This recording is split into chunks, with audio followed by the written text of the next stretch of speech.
कहते हैं कि जब जनरल अयूब खान साहब पाकिस्तान के सदर थे तो इन दिनों जनरल साहब को भारत में एक मुशायरे में मेहमान खसूसी के तौर पर बुलाया गया। जब मुशायरा स्टार्ट हुआ तो एक शायर ने एक दर्द भरी गजल से अपनी शायरी का आगाज किया। जब वो शायर शायरी करके फारिग हुआ तो जनरल साहब उस शायर को कहते हैं कि मोहतरम, जो गजल आपने स्टार्ट में पढ़ी बहुत दर्द भरी गजल थी, यकीनन किसी ने खून के आंसुओं से लिखी होगी, और दाद देते हुए कहा कि मुझे बहुत पसंद आई है। तो वह शायर बोले, जनाब अली, इससे बड़ी आपके लिए खुशखबरी और हैरत की बात यह है कि इस गजल का खालिक, इसको लिखने वाला लिखारी यानी शायर आपके मुल्क पाकिस्तान का है। जब जनरल साहब ने ये बात सुनी तो आप दंग रह गए। इतना बड़ा हीरो मेरे मुल्क के अंदर और मुझे पता ही नहीं। जब आपने इस शायर से इस गजल के लिखारी यानी शायर का नाम पूछा तो इसने कहा, जनाबे अली, इस दर्द भरे शायर को सागर सिद्दीकी के नाम से याद किया जाता है। जब जनरल साहब पाकिस्तान वापस आए और सागर सिद्दीकी साहब का पता किया तो किसी ने बताया कि जनाबे अली वो लाहौर दाता साहब के करीब रहते हैं। तो जनरल साहब ने इसी वक्त अपने चंद खास आदमियों पे मुश्तमिल वफद तहाइफ के साथ लाहौर भेजा और इनको कहा कि सागर सिद्दीकी साहब को बड़ी इज्जत और तकरीम के साथ मेरे पास लाओ और कहना कि जनरल अयूब साहब आपसे मिलना चाहते हैं। जब वो भेजा हुआ वफद लाहौर पहुंचा तो उन्होंने अपना तारुफ न करवाते हुए दाता दरबार के सामने खड़े चंद लोगों से शायर सागर सिद्दीकी की रिहाइशगाह के मुतालिक पूछा। तो इन खड़े चंद लोगों ने तंजिया लहजों के साथ हंसते हुए कहा कि कैसी रिहाइश,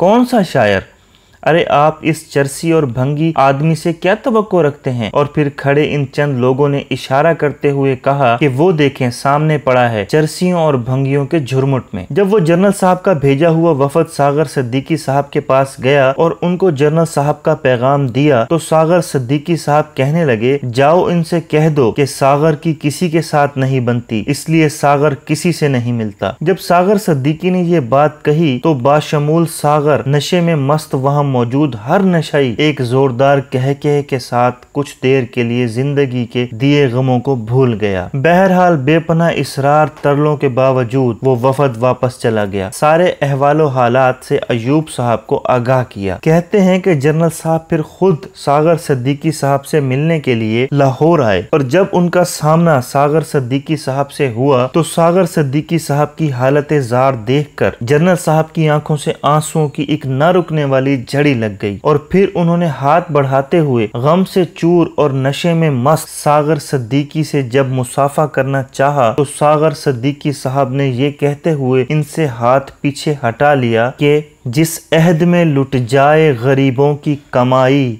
उस अहद के सुल्तान से कोई भूल हुई है। अगर आपको हमारी वीडियोस पसंद आ रही हैं तो हमारे चैनल को सब्सक्राइब करें और वीडियोस को लाइक करें।